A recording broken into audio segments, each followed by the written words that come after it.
मस्जिद के एक इमाम के पीछे हाथ बांधकर खड़े हो जाते हो। कोई आलिम आए तो उसकी ताज़ीम के लिए खड़े हो जाते हो। कोई हाफिज़ कुरान आए तो उसकी इज्जत के लिए खड़े हो जाते हो। डॉक्टर साहब, लोग बीमार पड़े तो दवाइयाँ आपसे पूछते हैं, मगर आप जिंदगी में कहीं उलझते हो तो मसाइल अपने आलिमों से पूछते हो, अपने मुफ्तियाने किराम से पूछते हो। आखिर इसकी वजह क्या है? आप डॉक्टर होकर भी आलिम की इतनी इज्जत करते हो।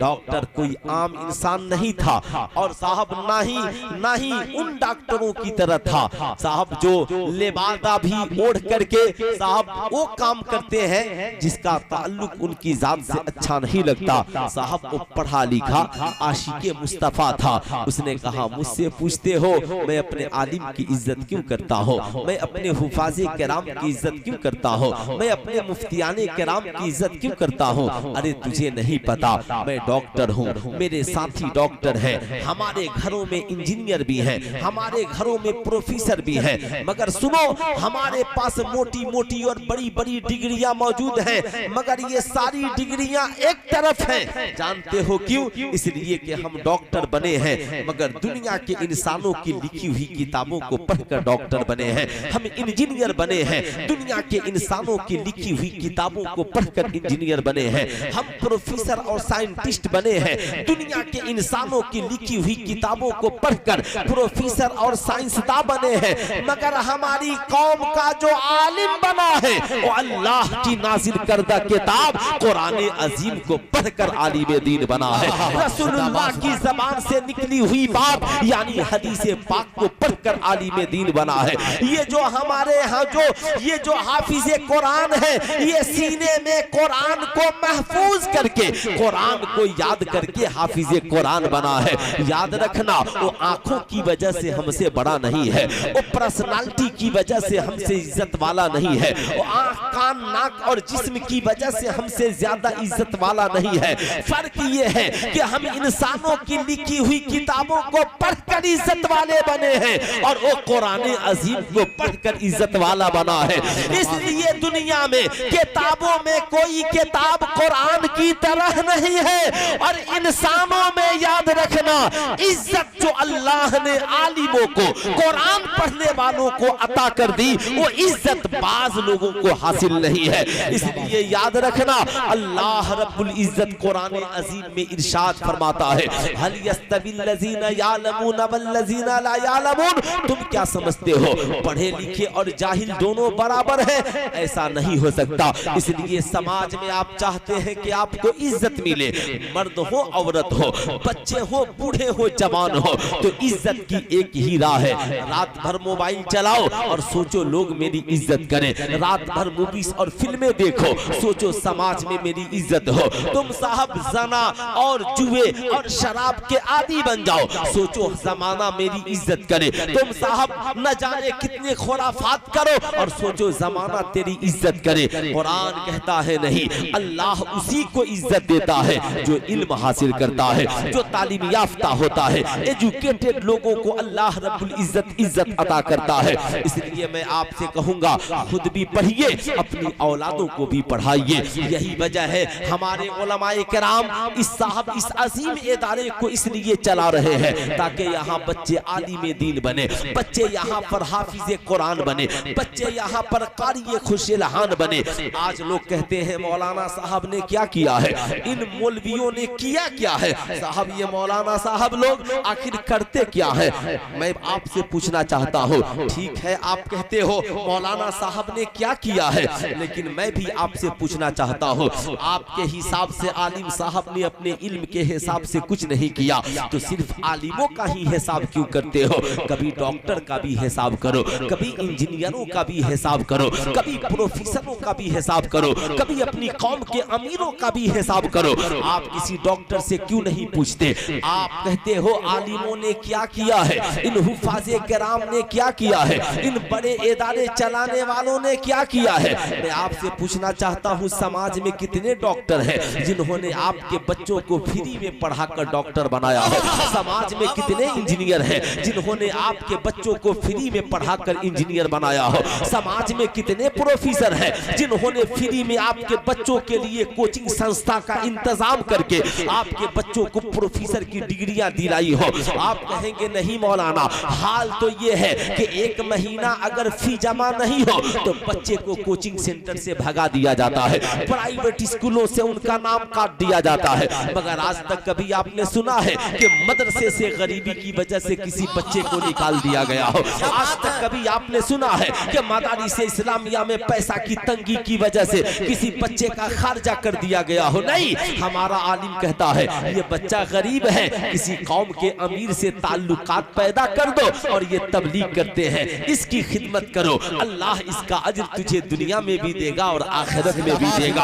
अब मुझे ठहर कर कहने दो, तारीख शाहिद है, आज तक किसी डॉक्टर, इंजीनियर, प्रोफेसर ने आपके बच्चों को फ्री में, हाफिज कुरान आपके बच्चों को फ्री में डॉक्टर, इंजीनियर और प्रोफेसर नहीं बनाया। मगर हर साल ये मदारिस इस्लामिया के उलमाए किराम इस कौम से भीख मांगकर फ्री में लाखों बच्चों को आलिमे दीन भी बनाते हैं, हाफिज कुरान भी बनाते हैं, मुफ्तियाने एज़ाम भी बनाते हैं, और सिर्फ बनाते ही नहीं कौम का मुहाफिज भी बनाते हैं और आखिरत का तेरे लिए सामान भी तैयार करते हैं। नारे तकबीर, नारे रिसालत, मसलके आला हजरत जिंदाबाद, जलसाए दस्तार बंदी। आज लोग कहते हैं इन आलिमों ने क्या किया है, मैं कहता हूँ आप इनका हिसाब करते हो, सुभान अल्लाह करो। आप कहते हो साहब ये मदारिस है, मदारिस की आखिर जरूरत क्यों है? मैं आपसे पूछना चाहता हूँ, आप जिस तरीके से पूछते हो मदारिस की जरूरत क्यों है, तो मैं आपसे पूछ सकता हूँ कॉलेज की जरूरत क्यों है, स्कूल की जरूरत क्यों है? आप कहोगे मौलाना बच्चे पढ़ेंगे नहीं तो तरक्की नहीं करेंगे। मैं पूछना चाहता हूँ तालीम का मकसद क्या है? क्या सिर्फ इंटर की डिग्रियां हासिल कर लेना? क्या सिर्फ मैट्रिक की डिग्रियां हासिल कर लेना? क्या सिर्फ एमए की डिग्रियां हासिल कर लेना? क्या सिर्फ डॉक्टर की डिग्रियां हासिल कर लेना? याद रखिएगा जिंदगी में साहब आप जरा सा जायजा लीजिए। और आपसे मैं पूछना चाहता हूँ अगर डिग्रियां ही हासिल करने का मकसद है, सिर्फ डिग्रियां ही डिग्रियां हो, तो मैं कहना चाहूंगा इससे कोई फायदा नहीं होगा। अच्छे माशरे की तश्कील के लिए साहब इल्म की भी जरूरत है और साथ में अमल की भी जरूरत है। अब एक डॉक्टर हो और शराब पीता हो, रिश्वत लेने में मस्त हो, अब एक इंजीनियर हो और साहब दिन भर इंजीनियरिंग का काम करता हो, रिश्वत ले लेकर के अपने जेब को मोटी रकम से भरता हो और साहब किसी की प्रॉपर्टी पे हमला आवर हो, साहब उस इंजीनियरिंग से क्या फायदा है? जाहिर सी बात है इल्म का असल मकसद ये है कि इंसान की जिंदगी में इल्म के जरिया इनकलाब आए। एक बच्चा जब मैट्रिक करे तो उसका असर उसकी जिंदगी में दिखे। एक बच्ची जब साहब पढ़ी लिखी हो तो उसका असर उसकी जिंदगी में दिखे। ये कौन सा इल्म है कि आज इंसान पढ़ लिख कर जानवर के मुकाबले में उतर जाए? आज इंसान पढ़ लिख कर इंसानियत को भूल कर हैवानियत का काम करना शुरू कर दे। ये कौन सी डिग्रियां हैं साहब? आज matric pass, inter pass, BA pass, इतनी डिग्रियां आज हमारे समाज में है, मगर इंसानियत कहाँ है? जहेज का मांगना बंद नहीं हो रहा है। शराब खाने में हमारी कौम के नौजवान नजर आ रहे हैं साहब। लाखों नहीं करोड़ों बच्चे हर साल मैट्रिक और इंटर करते हैं, मगर मैट्रिक इंटर करने के बाद भी वही चाले बेढंगी जो पहले थी वो अब भी है। कल भी मोबाइल से रील्स बनाता था, आज भी बना रहा है। कल भी वो बेटी मैट्रिक इंटर से पहले नाचती थी और आज भी नाच रही है। सवाल ये उठता है आप तो मदरसों का बहुत हिसाब करते हो, कभी स्कूलों में जाकर के देखो, पूछो मेरी बेटी तो कॉलेज में आने से पहले सर पे दुपट्टा रखती थी, मगर कॉलेज में आने के बाद सर से दुपट्टा कैसे उतर गया?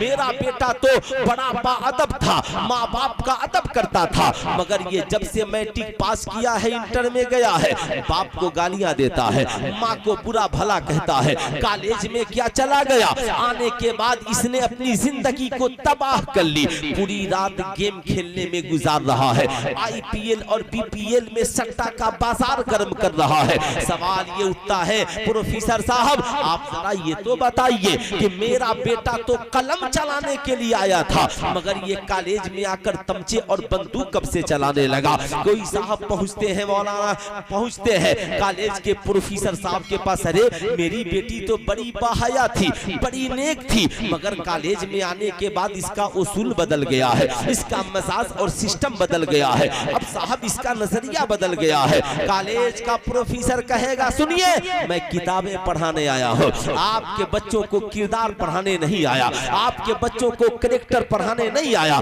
साइंस की घंटी में साइंस पढ़ाऊंगा, मैथ की घंटी में मैथ पढ़ाऊंगा, मैथ की घंटी में मैथ पढ़ाऊंगा, भूगोल और इतिहास की घंटी में भूगोल और इतिहास पढ़ाऊंगा।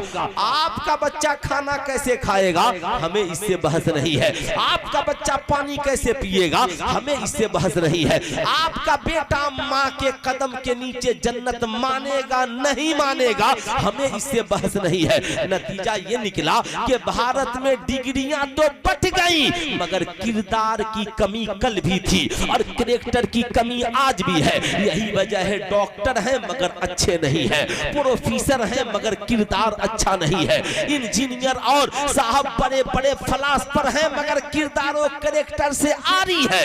डॉक्टर है शराब पीकर शादी में नाच रहा है, इंजीनियर है और किरदार और कैरेक्टर से बुरा है। मास्टर बन गया, आईपीएस अफसर बन गया, 20 लाख 25 लाख की गाड़ियां 30 लाख की लेकर शादी करता है, रिश्वत लेकर, जिसे आज हम मरौजा तौर पे जहेज कहते हैं। मगर कसम खुदा की हमारी कौम का एक बच्चा अगर मदरसे में पढ़ने के लिए चला आया तो हमारे उलमा उसे कुरान भी पढ़ाते हैं, साथ में नबी का किरदार भी पढ़ाते हैं। अगर कौम की एक बच्ची किसी दीनी मदरसे में पढ़ने के लिए चली आई तो हमारी कौम की आलिमा उसे कुरान भी पढ़ाती है, साथ में सैयदा खातूने जन्नत का किरदार भी पढ़ाती है। यही वजह है लाखों डॉक्टर इंजीनियर बनकर कौम में खड़े होकर कौम की भलाई फलाहो बहबूद की गुफ्तगू नहीं करते, मगर एक बच्चा किसी दीनी मदरसे से हाफिजे कुरान बनकर जब अपनी बस्ती में पहुंचता है और जुमा के रोज मिंबर पे खड़ा होता है तो खिताब करता है, ऐ लोगों इस्लाम सच्चा मजहब है, एक खुदा की इबादत करो, रसूलुल्लाह सल्लल्लाहु अलैहि वसल्लम की पैरवी करो, शराब पीना हराम है, जुआ खेलना हराम है, जना करना हराम है, सूद खाना हराम है, जहेज मांगना हराम है, 5 वक्ता नमाज फर्ज है, आज के बाद झूठ न बोलना, माँ बाप को न सताना, माँ के कदमों के नीचे जन्नत है, बाप जन्नत का दरवाजा है, खाने से पहले पड़ोसियों का ख्याल रखना, पीने से पहले पड़ोसियों का ख्याल रखना, कोई गरीब है तो उसकी मदद के लिए आगे बढ़ जाना, दूसरों की बहू बेटियों पे गंदी नजरें न डालना। लाखों बच्चे डॉक्टर इंजीनियर प्रोफेसर बनकर आए मगर कभी कौम से इस्लाह के हवाले से खिताब न किया, मगर एक बच्चा हाफिजे कुरान बनकर आया है मगर पूरे गांव को बदलने की बात कर रहा है, पूरे गांव में इनकलाब लाने की बात कर रहा है। ये सिर्फ उसकी वजह ये है जिस माहौल से पढ़कर आया है वो माहौल आवारगी वाला माहौल नहीं, रसूलुल्लाह के किरदारों कैरेक्टर वाला माहौल है। यही वजह है याद रखें, एक है इल्म और एक है अमल। अगर सिर्फ इल्म हो और अमल ना हो तो जिंदगी बेकार है, इसलिए आलिम हो तो अमल की जरूरत है, हाफिज है तो अमल की जरूरत है, कारी कुरान है तो अमल की जरूरत है, डॉक्टर है तो अच्छे किरदारों कैरेक्टर की जरूरत है, इंजीनियर है तो अच्छे अखलाक की जरूरत है। ऐसे ही कौम की बेटियों तुम भी याद रखना, ये मैट्रिक इंटर बीए और एमए ये करोड़ों डिग्रियां एक तरफ, मगर अल्लाह के नबी ने जो फरमाया अल हयाओ शोबतुम मिनल ईमान, हया ईमान का हिस्सा है, इसे लूटने न देना, हया की हिफाजत करना, इज्जत तो आबरू की हिफाजत करना, ताकि तू माशरे के लिए जब जरूरत पड़े तो बाप की एक अच्छी बेटी बनकर बन सके, तू शौहर के लिए एक बेमिसाल बीवी बन सके और अपनी औलादों के लिए बेहतरीन माँ बन सके। जिंदाबाद सुभान अल्लाह सुभान अल्लाह। जाहिर सी बात है इल्म का मकसद क्या है, इल्म का असल मकसद यही है समाज में इनकलाब आए, लोगों की जिंदगी में बदलाव आए। यही वजह है इल्म के चिराग को जलाया जा रहा है। साहब आज जो ये इदारे हैं अगर ये ना होते तो आज इल्म के चिराग को कौन जलाता। याद रखिएगा साहब आज इसलिए सबको इस बात की फिक्र है, वो जानते हैं कि लाखों बच्चे करोड़ों बच्चे डॉक्टर इंजीनियर प्रोफेसर बन जाएं, इससे कोई बहुत ज्यादा असर पड़ने वाला नहीं है। इसलिए कि डॉक्टर उधर भी है इधर भी है, इंजीनियर उधर भी है इधर भी है, प्रोफेसर उधर भी है इधर भी है। वो जानते हैं कि अगर बस्ती का एक बच्चा अच्छा आलिम बन गया तो पूरे मोहल्ले को बदलने के लिए काफी है, पूरे इलाके को बदलने के लिए काफी है। इसलिए उनकी निगाहें स्कूलों कॉलेजों पे नहीं जाती। आज तक आपने किसी को सुना है कि कॉलेज से लड़की भाग गई, कॉलेज को बंद कर दो, स्कूल से फला की बेटी भाग गई, स्कूल को बंद कर दो। मगर मदरसे में अगर थोड़ी सी भी कहीं से कमी आ गई तो सब चिल्लाते हैं मदरसे में ताला लगा। अल्लाह अल्लाह, करोड़ों बुराइयां वहां है, मगर वहां कोई बंद करने को तैयार नहीं है। इसलिए मैं अपनी कौम के नौजवानों से कहूंगा, हमें सिर्फ हम साहब आज उर्स की तकरीबों में उलझ करके रह गए। मैं कहूंगा बेशक उर्स कीजिए, मगर जरा जिन बुजुर्गों के हम उर्स का क़याम करते हैं कभी उनकी जिंदगी को भी पढ़िए, कभी उनके जिंदगी का भी मुताला कीजिए। ये जो महीना चल रहा था पीराने पीर दस्तगीर का महीना चल रहा था, सब जानते हैं जब पीराने पीर की बात आती है ना, क्या कहा मेरे सरकार आला हजरत ने, जमाने को दर से वफा दिया, वाह क्या मर्तबा ए गौस है बाला तेरा, ऊंचे ऊंचों के सरों से है कदम आला तेरा, सर भला कोई क्या जाने है कैसा तेरा, औलिया मलते हैं आंखें वो है तलवा तेरा। मगर मैं आपसे पूछना चाहता हूँ, आज हमारी कौम के नौजवानों को ये तो याद है गौसे आजम ने मुर्दे को जिंदा कर दिया, गौसे आजम ने मुर्गे को जिंदा कर दिया, गौसे आजम ने डूबी हुई किश्ती को वापस ला दिया, गौसे आजम एक बार में 70 मुरीदों के यहाँ तशरीफ ले गए। मगर गौसे आजम इस मकाम तक कैसे पहुंचे, कभी आपने इसका तज्जिया नहीं किया है, कभी आपने इसका जायजा नहीं लिया है। आप अपने बुजुर्गों के तालीमी सफर को पढ़े। ये कौन है आला हजरत? आज बच्चे 14 साल के होते हैं तो होश संभालते हैं, 20-22 साल 25 साल की उम्र में आलिम दीन हाफिज़े आलिम दीन बनते हैं, मुफ्ती वक्त बनते हैं। लेकिन सरकार आला हजरत कौन है जो 13 साल की उम्र में बने हैं तो आलिम ही नहीं बल्कि मुफ्ती वक्त बन करके निकले हैं। आप सोचे जरा सा, आपको कभी जायजा ले। हमारी तो आदत सिर्फ ये है, हम उर्स की तकरीबों में गए, चादरें चढ़ाए और चले आए। मैं अपनी कौम की बेटियों से भी कहूंगा, आपका भी मिजाज वही है, मुहर्रम आया तो बीबी फातिमा का फातिहा सुभान अल्लाह खूब कराइए, मगर कभी सैयदा खातून जन्नत की सीरत भी पढ़िए, कभी उम्मुल मोमिनीन सैयदा आयशा सिद्दीका की जिंदगी का भी मुताला कीजिए। आइए मैं आपको सरकार गौसे आजम की जिंदगी का एक गोशा बताता हूँ, उसके बाद हमारी कौम के बच्चों को फैसला करना है, हम खा पी कर पढ़ने वाला बनेंगे या गुरबती की वजह से पढ़ाई छोड़कर भाग जाने वाला बनेंगे। आज हमारी कौम का नौजवान कहता है, मौलाना हमारे पास वसाइल नहीं है, हमारे पास जराए नहीं है, इतना बड़ा इदारा किस लिए है, इतनी बड़ी बिल्डिंग और इमारत किस लिए है, आपने इस इमारत को महदूद करके क्यों रखा है? आप इसे फरोग दीजिए, आप मिलजुल कर इसे इतना मजबूत कीजिए कि यहीं से बच्चे जहां अच्छा आलिम बन रहे हैं, यहीं पर हमारी कौम के बच्चों की दूसरी तालीमी जरूरियात भी पूरी हो जाए। आपने इन मदारिस को सिर्फ ये समझ लिया, मदरसे की तालीम का मकसद सिर्फ ये नहीं है जैसा हमने सोचा है।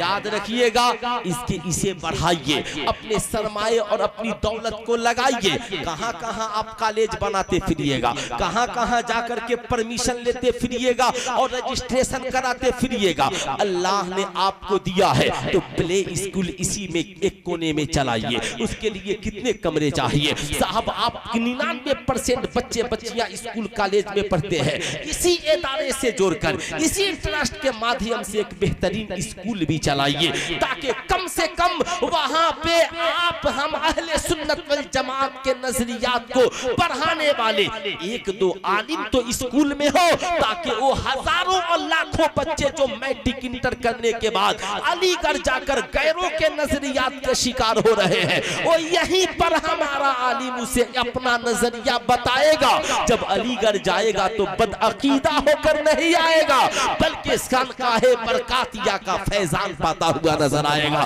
मगर शर्त यह है, हम भी तो कुछ फिक्र करें। हमने आलिमों पे इतना बोझ डाल दिया। अब वो साहब इसी में परेशान है, रमजान में चंदा करना है, 100 बच्चे हैं उनका इंतजाम करना है। आपने कभी सोचा ही नहीं, आप तो सोचते हो आज घर में खाना क्या बनेगा, बेहतरीन मुर्ग मुसल्लम बिरयानी है कि नहीं है, कहीं बीवी नाराज ना हो जाए, कहीं बच्चे नाराज ना हो जाए। बेहतरीन मुर्ग मुसल्लम और बिरयानी वाली जिंदगी गुजारने वालों, याद रखना सरकार गौसे आजम की जिंदगी को पढ़िए। 18 साल की उम्र में पीराने पीर दस्तगीर इल्म हासिल करने के लिए जीलान से चले और बगदाद पहुंचे हैं। माँ ने जो पैसे दिए थे रास्ते में खत्म हो गए, महीनों भूखे रह गए, साहब खाना तक नसीब ना हुआ। सरकार बड़े पीर दस्तगीर कहते हैं मैं उस्ताद से सबक पढ़ता और मस्जिद के एक गोशे में बैठकर अपने सबक को याद करता। खाने की वजह से पढ़ाई में कोई कमी नहीं, भूख और प्यास की वजह से तालीम में कोई कमी नहीं। ये कौन गौसे आजम है? मादरजाद वली है, वली कामिल है, कुतबे जमा है, गौसे जमा है। लेकिन हाल देखे, अब जरा सा सब्र का मामला देखे। कहते हैं जब भूख की शिद्दत हो जाती और इस कदर भूख लग जाती कि अब भूख बर्दाश्त से बाहर हो तो मैं मस्जिद की जमीन पर लेट जाता और कुरान की आयत, कुरान शरीफ की आयत पढ़ता। फइन्ना मअल उसरे युसरन, इन्ना मअल उसरे युसरा। सुल्तान रज़ा पूछना चाहता है, बताओ मेरी कौम के नौजवान लड़कों और नौजवान शहजादे और शहजादियों, आपके पास थोड़ी सी जराए की कमी हो जाए, आप तालीम छोड़कर पीछे भाग जाते हो। क्या कहा अल्लाह के नबी ने? तलबुल इल्म फरीज़तुन अला कुल्ले मुस्लिमिन व मुस्लिमा। इल्म हासिल करना हर मुसलमान मर्द और औरत पर फर्ज है। याद रखिएगा, इससे मुराद इल्म दीन मुस्तफा है, यानी हर मुसलमान के पास इतनी तालीम हो कि वो ये जाने अच्छा क्या है, बुरा क्या है, हलाल क्या है, हराम क्या है, नमाज का तरीका क्या है, वजू का सलीका क्या है, गुस्ल का तरीका क्या है, तहारत के मसाइल क्या है, रोजे के मसाइल क्या है, अमीर है तो ज़कात के मसाइल, अमीर है तो हज के मसाइल। जैसे जैसे जरूरियात हो वैसे वैसे मसाइल का जानना आपके लिए कंपलसरी है, जरूरी है। लेकिन याद रखिएगा, आलिम बनना फर्ज़े किफ़ाया है। समाज, एक अच्छे समाज को जिंदा रखने के लिए एक अच्छे आलिम की जरूरत है। आलिम होगा तभी तो बताएगा सेठ जी ये हलाल है, ये हराम है ना। अच्छे समाज को जिंदा रखने के लिए एक अच्छे आलिम की जरूरत है और अच्छे समाज को जिंदा रखने के लिए हमारी कौम में एक बेहतरीन आलिमा की भी जरूरत है। साहबे कराम का जब कोई मसला फंस जाता तो उम्मुल मोमिनीन सैयदा आयशा सिद्दीका के पास चले जाते थे। लेकिन अब मैं कहना चाहूंगा, क्या सिर्फ एक आलिम से माशरे की तश्कील हो जाएगी? मैं कहूंगा बेशक एक आलिम की जरूरत है जो बताए हलाल क्या, हराम क्या। अच्छे माशरे के लिए एक हाफिज की जरूरत है, वैसे ही इस अच्छे माशरे के लिए एक अच्छे डॉक्टर की भी जरूरत है, एक अच्छे इंजीनियर की भी जरूरत है, एक अच्छे प्रोफेसर की भी जरूरत है, एक अच्छे मास्टर की भी जरूरत है। ऐसे ही इस मुल्क की और अपनी कौम की हिफाजत के लिए ज्यादा से ज्यादा सिपाहियों की भी जरूरत है, IPS अफसरान की भी जरूरत है। याद रखिएगा, ये दौर बम बारूद की लड़ाई का नहीं है, ये दौर साहब तलवारों की लड़ाई का नहीं है। वरना आप याद कीजिए, जहां जहां मामलात हुए कितने बम चलाएंगे आप, कितने बारूद चलाएंगे आप। ये दौर बम बारूद की लड़ाई का नहीं, ये दौर याद रखिएगा इल्म और कलम की लड़ाई का है। इतना पढ़ो कि जहां वो जब इतना पढ़ो कि जब थानेदार की कुर्सी खाली हो तो तेरा बेटा उस कुर्सी पे नजर आए, जब IPS अफसर की कुर्सी खाली हो तेरा बेटा उस कुर्सी पर नजर आए। याद रखना, अगर एक बेटा थाने का तहसीलदार बन गया तो मुल्क की भी हिफाजत करेगा, कौम की भी हिफाजत करेगा। अगर एक नौजवान IPS अफसर बन गया, SP DM बन गया तो मुल्क की भी हिफाजत करेगा, नौजवानों नौजवानों की भी हिफाजत करेगा। मगर ये रात भर मोबाइल चलाने वाला नौजवान सुबह को पुलिस की भर्ती में कैसे दौड़ेगा? ये रात भर बिरयानी खाकर सोने वाली कौम साहब ये सोचती है हमारी हिफाजत के लिए कोई आ क्यों नहीं जाता। आज लोग कहते हैं आलिम साहब लोग क्या कर रहे हैं। मैं कहता हूँ आलिम का सिर्फ यही एक काम है क्या? बता, मस्जिद में फजर की नमाज कौन पढ़ाता है? सुबह को उठ करके कुरान का दर्स कौन देता है? बैठ करके दीन की बातें कौन बताता है? अपने इल्म के मुताबिक बच्चों को आलिम दीन कौन बना रहा है? लेकिन आप जो मदारिस में कितने % बच्चे पढ़ते हैं यार? 1% बच्चे भी मदरसे में नहीं पढ़ते, मगर 99% बच्चे जो स्कूल में पढ़ते हैं, कॉलेज में पढ़ते हैं। मैं पूछना चाहता हूँ वो 99% क्या कर रहे हैं? उनका रिजल्ट कहाँ? उनकी कोई जिम्मेदारी नहीं है। जब चाहा नाच लिया, गा लिया, जब चाहा कान में बाली पहन ली, हाथ में कड़ा पहन लिया, जब चाहा कमर तक चोटी बढ़ा ली, बाल बढ़ा लिया। शादी ब्याह में गया तो मिलाद के बाद मर्दूद डीजे पे नाचा और औरतों को नचवाया। साहब यही काम इस समाज में इन लोगों का रह गया है। सवाल ये उठता है ये 1% जो मदरसे हैं, मदारिस इस्लामिया में जो बच्चे पढ़ते हैं, इनकी सबको फिक्र है अरे मौलाना साहब आप लोग साइंस क्यों नहीं पढ़ाते हैं? इंग्लिश क्यों नहीं पढ़ाते हैं? मैथ क्यों नहीं पढ़ाते हैं? मैंने कहा ये बात बड़ी पुरानी थी कि मदरसे के आलिम इंग्लिश नहीं जानते थे। ये बात बहुत पुरानी हो गई कि मदरसे के बच्चे कंप्यूटर नहीं जानते थे। ये बात बड़ी पुरानी हो गई। इस वक्त बिहार के स्कूलों में जाएंगे ना तो उर्दू टीचर के जगह पे अक्सर मदारिस इस्लामिया के बच्चे मिलेंगे।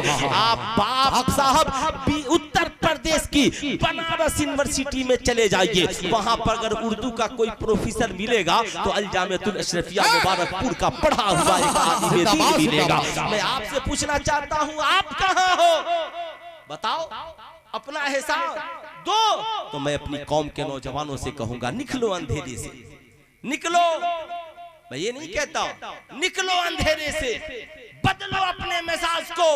और ये जो मोबाइल को तुमने लंबे लंबे मोबाइल को अपना साथी बना लिया है ना, अभी कटिहार में एक साहब मुझ पे नाराज हो गए, कहा आप जमात रजाए मुस्तफा के सिवान के सदर है और आपने क्यों नहीं इन वीडियो और चैनल वालों को मना किया। मैंने कहा कहाँ हम लाठी लेकर के घूमे। जाहिर सी बात है हम तो मना करते ही कि ये वीडियो की जरूरत नहीं है। साहब वीडियो की जरूरत नहीं, इस कौम को किताब की जरूरत है। से बताइए, आपसे मैं पूछना चाहता हूँ, बताओ मुस्तफा जाने रहमत सल्लल्लाहु अलैहि वसल्लम जब इस खाके गीती पर तशरीफ ले आए तो उनका साथी कौन बनकर आया?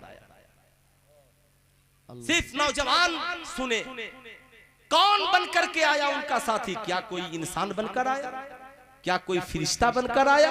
तो उलमाए किराम कहेंगे नहीं मौलाना, कद जाअकुम मिनल्लाहि नूरुम व किताबुम मुबीन। सुभान अल्लाह का साथी कोई जमीन पर उनके साथ आया है, साथी बनकर आया है तो वो कुरान अजीम बनकर आया है, यानी किताब नबी का साथी बनकर के आया है। इसलिए मैं आपसे कहूंगा छोड़ो मोबाइल की दुनिया को और किताब को अपनी जिंदगी का साथी बनाओ।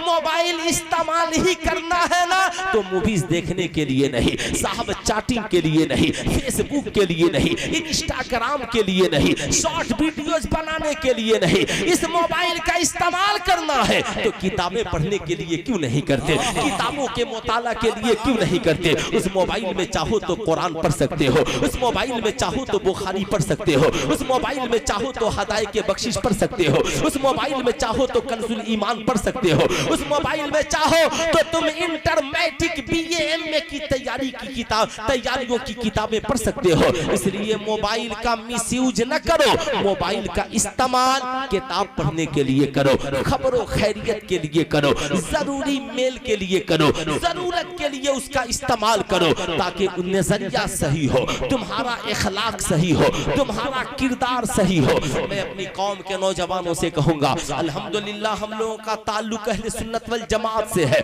हमारे यहाँ हजारों उर्स की तकरीबें होती है, लाखों करोड़ों लोग, हर शख्स मुरीद है कहीं न कहीं से। मगर आप कभी उस खानकाह की तारीख उठा करके पढ़े, अगर कोई कछौचा शरीफ से मुरीद है तो तन्हा मखदूम सिमना के वालिद गिरामी ने सिमना में अपनी हुकूमत में 1000 मदारिस बनवाए थे। आप अगर कोई बरेली शरीफ से मुरीद है तो सिर्फ आला हजरत की जिंदगी देखे, जितनी रोटियां नहीं खाई आला हजरत ने, उससे ज्यादा किताबें लिखी है बरेली के अहमद रजा ने। आप साहब मुरीद हैं, अगर आप मुरीद हैं तो हुजूर हाफिज मिल्लत की जिंदगी को पढ़िए। अगर आप मुरीद हैं ना, हाफिज मिल्लत की जिंदगी को पढ़िए। उन्होंने अपनी जिंदगी के लिए बहुत बड़ी हवेली नहीं बनाई, बल्कि इस कौम की हिफाजत के लिए अल जामियतुल अशरफिया मुबारकपुर जैसी यूनिवर्सिटी बनाई है। नारे तकबीर, नारे तकबीर, नारे रिसालत, नारे रिसालत, मदारिसे अरबिया, मदारिसे अरबिया, नारे तकबीर, नारे रिसालत, मुफ्ती सुल्तान रजा साहब क़िबला जिंदाबाद, नारे तकबीर, नारे रिसालत। आप कलकत्ता और उड़ीसा चले, मैं जानता हूं बहुत सारे लोगों की तबीयत नहीं लग रही है, रात के 12 बजने वाले, अभी तक इस कौम को टहलने से फुर्सत नहीं है, इस कौम को घूमने से फुर्सत नहीं है। ये कौम यही समझ रही है कि ये जलसे भी तफरीगाह है। अरे मियाँ, ये जलसे इसलिए नहीं है, कभी तो सबक लिया करो कि एक झूठ बोलने वाला बाबा आता है तो करोड़ों बैठकर गर्मी में जल मर कर सुनते हैं, मगर यहाँ हक बोलने वाले लाखों आलिम आते हैं, मगर हमारी कौम खड़ी है और उसके बाद ये बैठकर फैसला करती है। मौलाना तकरीर जमा नहीं पाए, मौलाना ने बहुत घनगरज खिताब नहीं किया, बहुत बड़े स्पीकर की जरूरत थी, बहुत बड़े खतीब की जरूरत थी। ये तो वही बात हो गई कि कोई आला हजरत के जमाने में कहे गौसे आजम की जरूरत थी, गौसे आजम के जमाने में कहे हजरत मौला अली की जरूरत थी। नहीं साहब, जो आपके पास आलिम है उन्हें गनीमत समझ के इस नियत से उनकी बातें सुने कि आलिम बोल रहा है, अपनी बात नहीं, आमिना के लाल की बात बोल रहा है, इसलिए तो सुने। आखिर अब तक खड़े होकर के घूमने का क्या माना है? आखिर क्यों लोग खड़े हैं? अराकीन जलसा से भी मैं कहूंगा, उनसे एक बार मोहब्बत से पूछिए, साहब अगर आप जलसा में आए हैं तो खड़े होने की क्या आवश्यकता है? ये कुर्सियां खाली हैं, बैठ जाइए। जाहिर सी बात है, अगर यही हालात हमारे जलसों के हैं, यही हालात उर्स की तकरीबों के हैं, आप उड़ीसा चलिए, कलकत्ता चलिए, फोन आएगा ना तो उड़ीसा वाले आपसे कहेंगे कितना नजराना लीजिएगा मौलाना, प्लेन से आना, तो आप एक बार बोलिएगा ना कि हम ड्यूटी वाले आदमी हैं, तो फौरन कहेगा तो टेंशन क्या है, शाम की फ्लाइट पकड़ के आ जाइए, सुबह की फ्लाइट पकड़ के पटना चले जाइए, वहां से बेहतरीन कार लेकर के चले जाइए। साहब सारी सुविधाएं मौजूद हैं। मैं आपसे पूछना चाहता हूँ, हुजूर मुजाहिद मिल्लत ने क्या किया? हुजूर मुजाहिद मिल्लत ने चादर और गागर को अपनी जिंदगी का मकसद बनाया नहीं, बल्कि भद्रक की सरजमी पर इस्लाम की तबलीग के लिए एक बेहतरीन इदारा कायम किया। साहब ये सलेमगढ़ की सरजमी पर बनाने वाला जो भी बनाया हो, अल्लाह उसकी मरकत पे रहमत और अनवार की बारिशें करे। उसने अपने लिए जाती मकान नहीं, मगर कौम की फलाह बहबूद के लिए